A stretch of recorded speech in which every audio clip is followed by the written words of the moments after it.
We all face them.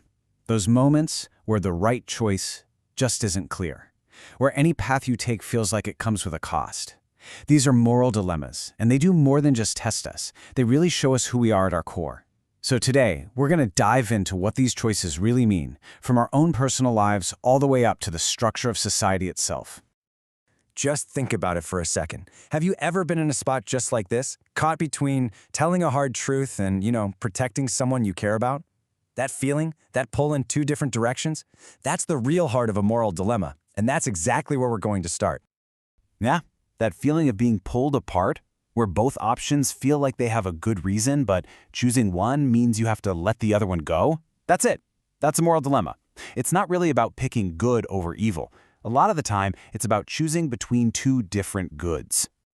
So, what is it that makes a tough choice a true dilemma?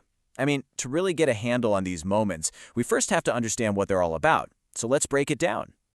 Okay, so here's the textbook definition.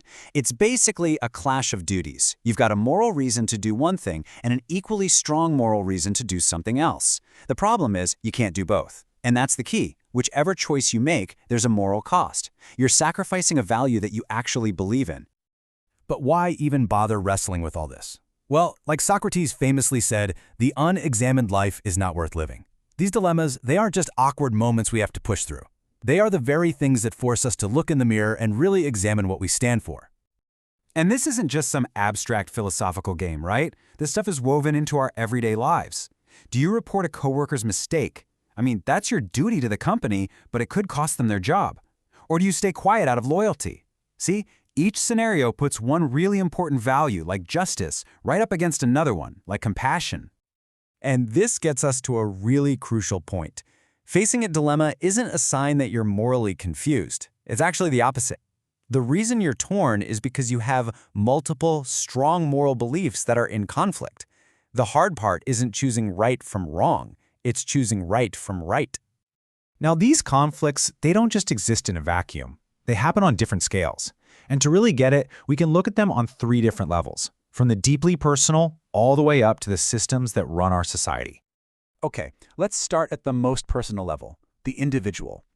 These are the dilemmas that happen in our own lives, the ones that really test our conscience, the choices that, at the end of the day, we have to make and live with all by ourselves. And here is a classic individual dilemma. On one side, you've got loyalty. It's telling you to protect someone you care about. But on the other side, you've got honesty, telling you to uphold the truth.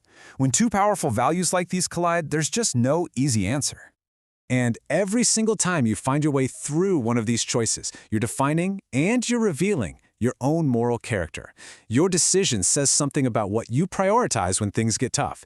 It's in these moments that our ethical identity is really built. All right, let's zoom out a bit to the second level, the organization. Because these dilemmas don't just happen to us as individuals, they're often baked right into the systems we're a part of, our jobs, our schools, you name it. For example, think about a nurse. Their number one ethical duty is to the patient right there in front of them. But what happens when a hospital policy, one that's designed for efficiency or to avoid legal trouble, gets in the way of giving what they know is the best care? Suddenly, their professional ethics are clashing with their duties as an employee. And this really is the core question that people face inside these big systems. Institutions have their own pressures, to be efficient, to follow the rules, to minimize risk. So when those pressures go against our own moral compass, we have to ask ourselves, am I going to do what's required or what I truly believe is right? So finally, let's zoom out one more time to the biggest level of all, the structural. These dilemmas are embedded in the very fabric of our society. They shape our politics and our world, and they affect huge numbers of people.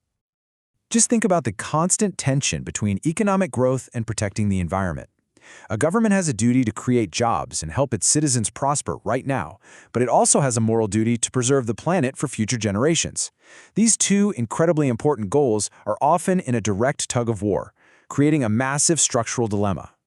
And that leads us to this massive question. Structural dilemmas force all of us to ask what kind of society we want to build. They're a reminder that ethics isn't just a personal thing, it's deeply social and political. The choices we make together shape the world we all have to live in. So, after seeing how these dilemmas play out on all three levels, let's bring the focus back to where we started, with you. what does all this actually mean for how we live our lives? Because ultimately, these moments are so much more than just brain teasers. They're profoundly human experiences. They make us face what we truly care about, and the choices we make when we're under pressure. Well, they show us the values we hold most dear. So I want to leave you with a little reflection. Just think back. When was the last time you faced a real moral conflict? What were the competing values pulling you in different directions? Was it loyalty versus honesty, or maybe justice versus mercy? And when you finally made your choice, what did that moment teach you about the person you are and maybe the person you want to become? Because here's the real takeaway. You don't have to have all the answers. The most important thing is just learning to ask the right questions. Simply being able to spot these dilemmas in your life, on every level, that is the first step toward a more examined life. It's how we learn to act with a little more thought, a little more compassion, and a little more integrity in a world that is very rarely just black and white.